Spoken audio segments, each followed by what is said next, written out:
propos de banque centrale, évidemment, parlons de la réunion de la Réserve fédérale américaine qui commencera demain jusqu'à mercredi. Thomas Kosterg est avec nous en visioconférence depuis Genève, économiste senior chargé des États-Unis chez Pictet Wealth Management. Bonjour et bienvenue Thomas.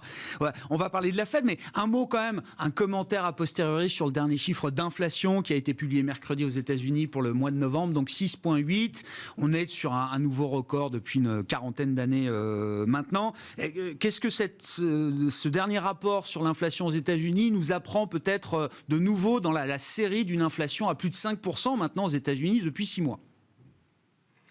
Oui, donc il y a, comme vous savez, ce débat, est-ce que l'inflation est transitoire ou permanente? Moi, ce que je regarde en particulier, s'il fallait que je sélectionne une donnée, c'est la différence entre les services et les biens.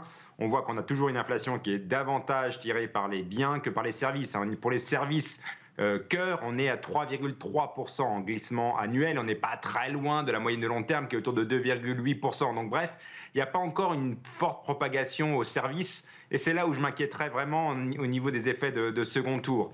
Donc moi, on ne voit pas forcément de boucle prix-salaire s'enclencher, même si les salaires sont élevés, mais je pense que le secteur de danger est encore plus élevé au niveau des salaires. Donc on voit aussi dans ces prix des services qu'il n'y a pas d'enclenchement. Et donc on resterait dans une inflation temporaire, mais temporaire qui dure, puisque les goulets d'étranglement sont encore là. On sait que le prix des voitures reste très élevé. Et en plus, là maintenant, on va sur une vague de prix des loyers qui va continuer à supporter l'inflation. Donc on va être sur un plateau assez élevé pour les prochains mois, mais en deuxième moitié de l'année prochaine, il est fort à parier que l'inflation devrait un peu décélérer.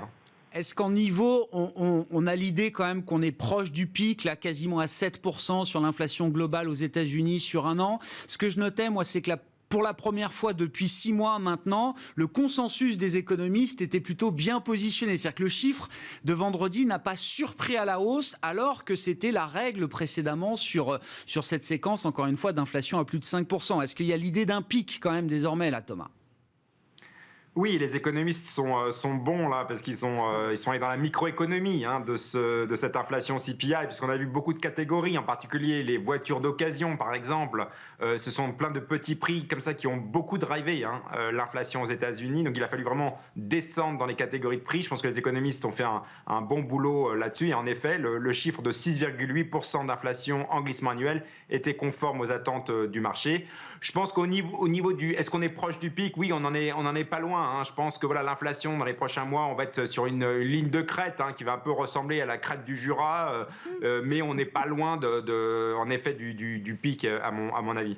Bon, on suivra ça évidemment encore dans les prochains mois. Et donc, là, l'heure de la décision pour la Banque centrale américaine, qui, malgré le variant Omicron et la résurgence épidémique, semble rester droit dans ses bottes avec l'idée qu'il faut quand même normaliser, peut-être d'ailleurs, un rythme un peu supérieur. Est-ce que c'est ce qui vous attendez pour cette réunion de cette semaine, Thomas ?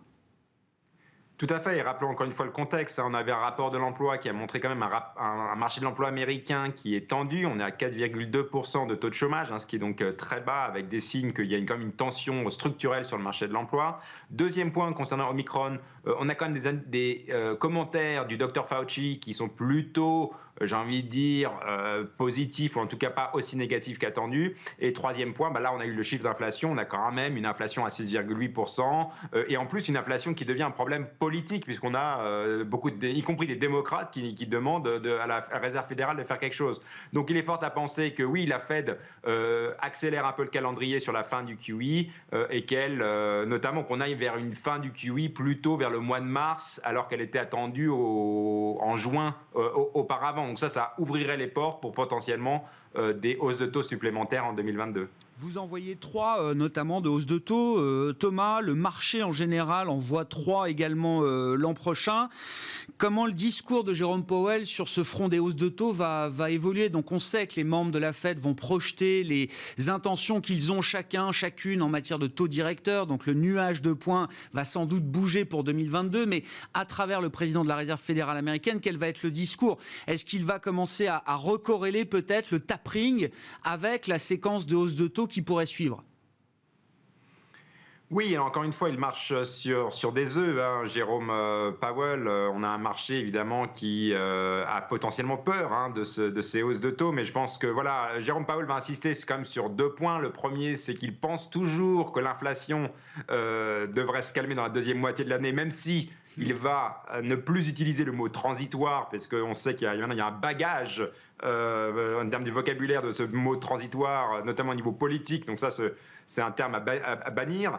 Mais deuxième point, il va aussi insister sur le fait que la montée des taux sera lente et aussi qu'elle restera dépendante des données économiques en 2022 et 2023. Donc on ne va pas sur une Fed qui s'apprête à appuyer sur le frein avec les deux pieds, hein.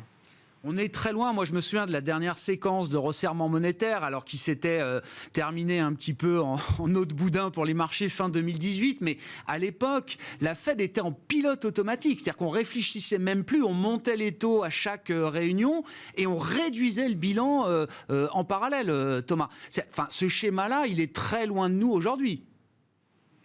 Il y a un vrai débat, hein, sur le bilan, d'ailleurs. On n'a pas eu beaucoup de commentaires des membres de la Fed. Il est fort à parier, à mon avis, que la question du bilan va attendre. À mon avis, d'ailleurs, je ne vois pas comment la Fed peut annoncer une baisse du bilan, en tout cas en 2022. Ça me paraît assez peu probable, parce qu'on sait qu'il y a une sensibilité, notamment par rapport au marché financier, de ces chiffres du bilan.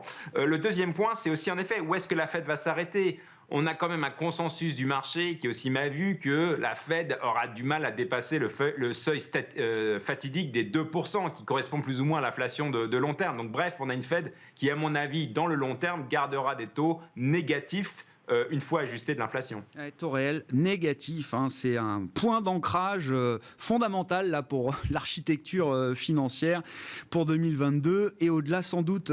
Thomas, un petit mot de politique peut-être pour finir. Je ne sais pas quels sont d'ailleurs les enjeux de politique de fin d'année pour Joe Biden, le Congrès américain. On est en train de reporter à nouveau, je crois, l'idée du plafond de la dette, hein, qui doit être atteint normalement cette semaine. Bon, est-ce que c'est le dernier enjeu de cette année 2021 pour les membres du Congrès ? Alors l'enjeu, c'est surtout le plan Build Back Better, ou le plan d'infrastructure humaine de Joe Biden à 1,75 trillion de dollars. On voit que ce plan a un peu du mal à se concrétiser au Sénat et qu'il risque d'être repoussé au mois de janvier. On a des centristes, des démocrates centristes au Sénat, qui ont notamment peur de l'inflation. Ils ont peur que plus de déficit budgétaire va encore plus alimenter cette inflation, et cette inflation qui pourrait devenir un souci politique dans les élections de mi-mandat du mois de novembre 2022. On sait que voilà, les démocrates en pâtissent de cette inflation, et en particulier le président Joe Biden, dont la cote de popularité s'effrite semaine après semaine. Donc il y a un vrai sujet au sujet de l'inflation, mais aussi avec des répercussions sur les grands plans de Joe Biden. Merci beaucoup Thomas pour votre éclairage hebdomadaire sur les enjeux américains de la semaine, à commencer donc pour cette semaine la réunion de la Réserve fédérale américaine. Demain et après-demain, la décision est attendue mercredi soir. Thomas Koster qui est avec nous à distance depuis Genève, économiste senior en charge de suivre les États-Unis chez Pictet Wealth Management. Ainsi se termine cette édition de la mi-journée de Smart Bourse sur Bismart. On se retrouve ce soir à 17h en direct.